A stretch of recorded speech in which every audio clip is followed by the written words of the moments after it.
Once upon a time, deep in the heart of the whispering woods, lived a little bird who had the most beautiful song. Every morning when the sun peeked through the trees, and every evening when the moon bathed the forest in silver light, he would sing. And the forest, the trees, and the flowers, the animals, and the birds, all fell silent to listen to his song. One day, as the little bird was practicing his song, a blue jay landed on the same branch, singing his own song. The little bird stopped. He had never heard such a beautiful song before. To be able to sing like that, he sighed. The blue jay cocked his head and said, "Why don't you sing your own song?" "I do," the little bird replied, "but it's not beautiful. It's just ordinary." "Nonsense," said the blue jay. "Your song is as beautiful as mine. You just need to find the notes that make it beautiful." He flew away before the little bird could ask how. So the little bird spent his days flying all over the woods, searching for his beautiful song.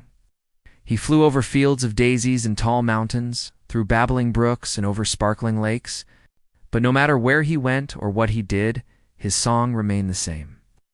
One evening, as the moon was rising, the little bird sat on a tree branch, feeling sad. "I'll never find my beautiful song," he sighed. Then he heard a soft voice say, "Are you looking for something?" He looked down and saw a little girl sitting at the base of the tree. "I'm looking for the notes to make my song beautiful," he replied. The little girl smiled and said, "Why don't you ask the moon? She is made of silver and shines with a beautiful light. Surely she knows where to find beautiful music." The little bird thanked her and flew up to the moon, who was shining brightly in the night sky. "Excuse me," he called out, "but I'm looking for some silver to make my song beautiful."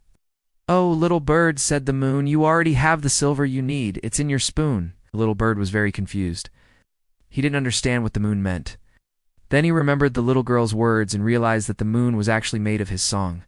All the beautiful music he had ever heard was in his song. All he had to do was find it.